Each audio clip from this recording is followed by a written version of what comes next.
अहम ख़बर आहे हवा से शेयर कंदासीं। सिंध जे वॾे वज़ीर सैयद मुराद अली शाह ठटे में पोलियो वर्कर्स सां बदतमीज़ी जो नोटिस वठी छॾियो। वॾे वज़ीर कमिश्नर हैदराबाद खां रिपोर्ट तलब करे वरिती आहे। अवांखे अपडेट कयो पिया। पोलियो वर्कर्स सां कंहिं क़िस्म जो ग़लति वर्ताव बर्दाश्त न कयो वेंदो। सैयद मुराद अली शाह जो चवण त पोलियो वर्कर्स मुंहिंजा ऐं क़ौम जा सिपाही आहिनि। पोलियो वर्कर्स क़ौम जे मुस्तक़बिल खे माज़ूरी खां बचाइण लाइ दर दर वेंदा आहिनि। अवांखे अपडेट कयो पिया। सिंध जे वॾे वज़ीर सैयद मुराद अली शाह ठटे में पोलियो वर्कर्स सां बदतमीज़ी जो नोटिस वठी छॾियो आहे। अवांखे अपडेट ॾेई रहिया आहियूं। वॾे वज़ीर कमिश्नर हैदराबाद खां रिपोर्ट तलब करे वरिती। पोलियो वर्कर्स सां कंहिं क़िस्म जो ग़लति वर्ताव बर्दाश्त न कयो वेंदो। इहो चवण आहे वॾे वज़ीर जो। पोलियो वर्कर्स मुंहिंजा ऐं क़ौम जा सिपाही आहिनि। पोलियो वर्कर्स क़ौम जे मुस्तक़बिल खे माज़ूरी खां बचाइण लाइ दर दर वेंदा आहिनि। ख़बर अवां सां शेयर कंदासीं।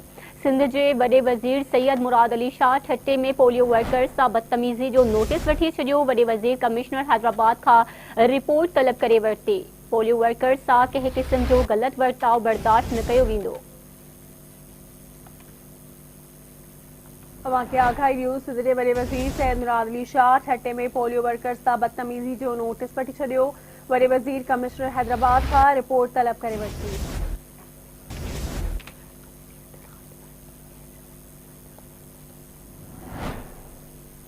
पोलियो वर्कर्स सां कंहिं क़िस्म जो ग़लति वर्ताव बर्दाश्त न कयो वेंदो। वॾे वज़ीर सैयद मुराद अली शाह जो चवण आहे त पोलियो वर्कर्स मुंहिंजा ऐं क़ौम जा सिपाही आहिनि।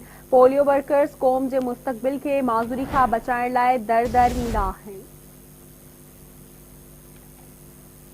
अहम ख़बर आहे। सिंध जे वॾे वज़ीर सैयद मुराद अली शाह ठटे में पोलियो वर्कर्स सां बदतमीज़ी जो नोटिस वठी छॾियो।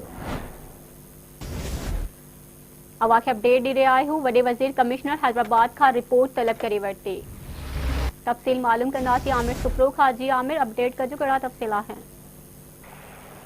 जी बिल्कुल। वज़ीर आला सिंध सैयद मुराद अली शाह ठटे में पोलियो वर्कर सां बदतमीज़ी जो नोटिस वरितो आहे। वज़ीर आला सिंध कमिश्नर हैदराबाद खां वाक़े जा रिपोर्ट तलब करे वरिता आहिनि।